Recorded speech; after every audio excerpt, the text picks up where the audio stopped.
আজ আমরা জানব কেন বাংলাদেশে কখনো বরফ পড়ে না, কিন্তু ইউরোপ, আমেরিকা, কানাডা আর চীনের অনেক অঞ্চলে নিয়মিত বরফ পড়ে। একই পৃথিবী, একই সূর্য, তবুও আবহাওয়ায় এত পার্থক্য কেন? এই প্রশ্নের উত্তর লুকিয়ে আছে ভূগোল, তাপমাত্রা, বাতাস, সমুদ্র, পাহাড় এবং পৃথিবীর ঘূর্ণনের গভীর বিজ্ঞানে। চলুন শুরু করা যাক বাংলাদেশ দিয়ে। বাংলাদেশ পৃথিবীর এমন এক অঞ্চলে অবস্থিত যাকে বলা হয় উপক্রান্তীয় ও উষ্ণমণ্ডলীয় অঞ্চল। আমাদের দেশ ভূমধ্য রেখার খুব কাছাকাছি। এর মানে কি? এর মানে হলো বাংলাদেশে সূর্যের আলো প্রায় সোজা পড়ে। সোজা আলো মানেই বেশি তাপ। সারা বছরই বাংলাদেশ সূর্য থেকে অনেক বেশি তাপ গ্রহণ করে। শীতকালেও বাংলাদেশে দিনের তাপমাত্রা সাধারণত 10 থেকে 15 ডিগ্রি সেলসিয়াসের নিচে নামে না। আর বরফ পড়তে হলে তাপমাত্রা লাগবে 0 ডিগ্রি বা তার নিচে। এখানেই বাংলাদেশের সবচেয়ে বড় সীমাবদ্ধতা। আমাদের দেশে শীত হয়, কিন্তু সেই শীত কখনোই বরফ হওয়ার মতো শীত নয়। এবার আসি বাতাসের কথায়। বাংলাদেশের বাতাস আসে মূলত বঙ্গোপসাগর থেকে। এই বাতাস উষ্ণ এবং প্রচুর জলীয় বাষ্প বহন করে। জলীয় বাষ্প বেশি থাকলে তাপমাত্রা দ্রুত নিচে নামতে পারে না, ফলে ঠান্ডা থাকলেও তা বরফের রূপ নেয় না, বরং কুয়াশা বা শিশির হয়। এবার আসি ভূমির উচ্চতায়। বাংলাদেশ প্রায় পুরোপুরি সমতল, পাহাড় খুবই কম, আর যেগুলো আছে সেগুলোও খুব উঁচু নয়। আপনি জানেন কি, উচ্চতা যত বাড়ে তাপমাত্রা তত কমে। বাংলাদেশে সেই উচ্চতা নেই যেখানে গিয়ে তাপমাত্রা স্বাভাবিকভাবে শূন্যের নিচে নামবে। এবার চলুন ইউরোপ, আমেরিকা, কানাডা আর চীনের দিকে যায়। এই দেশগুলো পৃথিবীর উত্তর গোলার্ধের অনেক উপরের দিকে অবস্থিত, মানে তারা ভূমধ্য রেখা থেকে অনেক দূরে। এর ফল কি? এর ফল হলো সেখানে সূর্যের আলো সোজা পড়ে না, তির্যকভাবে পড়ে। তির্যক আলো মানেই কম তাপ। শীতকালে সেখানে সূর্য দিনের বড় অংশে দেখাই যায় না। কখনো কখনো মাসের পর মাস সূর্যের আলো দুর্বল থাকে, ফলে তাপমাত্রা দ্রুত কমে যায়। কানাডা, উত্তর আমেরিকা আর ইউরোপের অনেক এলাকায় শীতকালে তাপমাত্রা -20, 30, এমনকি 40 ডিগ্রি সেলসিয়াসে নেমে যায়।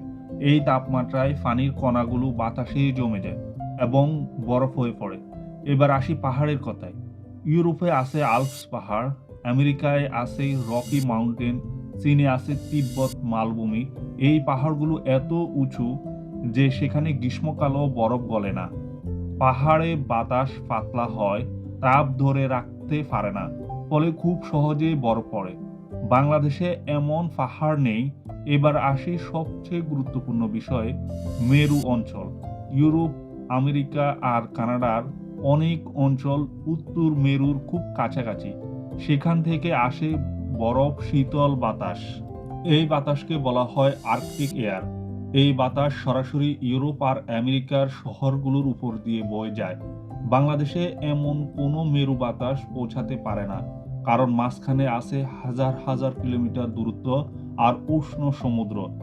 এখন যদি তুলনা করি, বাংলাদেশে শীত মানে হালকা ঠান্ডা, কুয়াশা আর শিশির। ইউরোপ বা কানাডায় শীত মানে বরফ জড়া বাতাস, তুষার ঝড় আর জমে যাওয়া নদী। বাংলাদেশের মানুষ শীতে কম্বল গায়ে দেয়, কানাডার মানুষ শীতে পুরো শহর বরফের নিচে চাপা পড়ে যায়। এখন প্রশ্ন আসে, ভবিষ্যতে কি বাংলাদেশে বরফ পড়তে পারে? বৈজ্ঞানিকভাবে বললে, স্বাভাবিক প্রাকৃতিক অবস্থায় বাংলাদেশে বরফ পড়ার সম্ভাবনা প্রায় নেই। বরফ পড়তে হলে আমাদের দেশের ভৌগোলিক অবস্থান পুরোপুরি বদলাতে হবে, যা বাস্তবে অসম্ভব।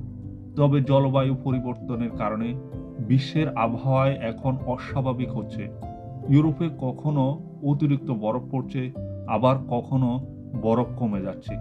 বাংলাদেশে শীত কখনো খুব কম, কখনো হঠাৎ বেশি মনে হয়, কিন্তু বরফ, তা কখনো বাংলাদেশের প্রকৃতিতে নেই। আর এটাই বাংলাদেশের প্রকৃতির বৈশিষ্ট্য। বরফ নেই, কিন্তু আছে নদী, সবুজ মাঠ, ধানক্ষেত, বন আর জীবন। পৃথিবীর প্রতিটি অঞ্চল নিজ নিজ বৈশিষ্ট্যে সুন্দর, কেউ বরফে ঢাকা, কেউ সবুজে মোড়ানো। আপনি কি কখনো ভেবে দেখেছেন, যদি একদিন বাংলাদেশে বরফ পড়তে শুরু করে, তাহলে আমাদের দৈনন্দিন জীবন কেমন হবে? আমাদের ঘরবাড়ি কি এই ঠান্ডা সহ্য করতে পারবে? কৃষিকাজ, পরিবহন, এমনকি খাবারের অভ্যাসই বা কিভাবে বদলে যাবে। ইউরোপ বা আমেরিকার অনেক দেশে শীত শুরু হওয়ার আগেই মানুষ প্রস্তুত হয়ে যায়। ঘরবাড়িতে থাকে হিটার, রাস্তার জন্য থাকে স্নো প্লাউ, আর মানুষের পোশাকও শীতের জন্য তৈরি। কিন্তু বাংলাদেশে শীত মানেই কম্বল, কুয়াশা আর সকালের ঠান্ডা বাতাস। কারণ আমাদের জীবনযাত্রা কখনোই বরফের জন্য তৈরি হয়নি। তাই প্রকৃতি যেন নিজেই জানে এই ভূখণ্ড বরফের নয়, এই ভূখণ্ড কুয়াশা আর নরম শীতের। তবে প্রশ্ন থেকেই যায়, ভবিষ্যতে কি কখনো বাংলাদেশে বরফ পড়তে পারে? বিজ্ঞানীরা বলেছেন, জলবায়ু পরিবর্তনের ফলে পৃথিবীর আবহাওয়া দ্রুত বদলাচ্ছে। কোথাও অস্বাভাবিক ঠান্ডা, কোথাও আবার রেকর্ড ভাঙা গরম। তবুও বর্তমান বৈজ্ঞানিক হিসাব অনুযায়ী বাংলাদেশের ভৌগোলিক অবস্থান এবং পরিবেশ এমন নয় যেখানে স্বাভাবিকভাবে তুষারপাত হওয়ার সম্ভাবনা আছে। বরফ পড়ুক বা না পড়ুক, বাংলাদেশ তার নিজস্ব প্রকৃতির জন্যই অনন্য। নদী, সবুজ মাঠ, কুয়াশা ভেজা সকাল, এই নরম শীতই আমাদের পরিচয়।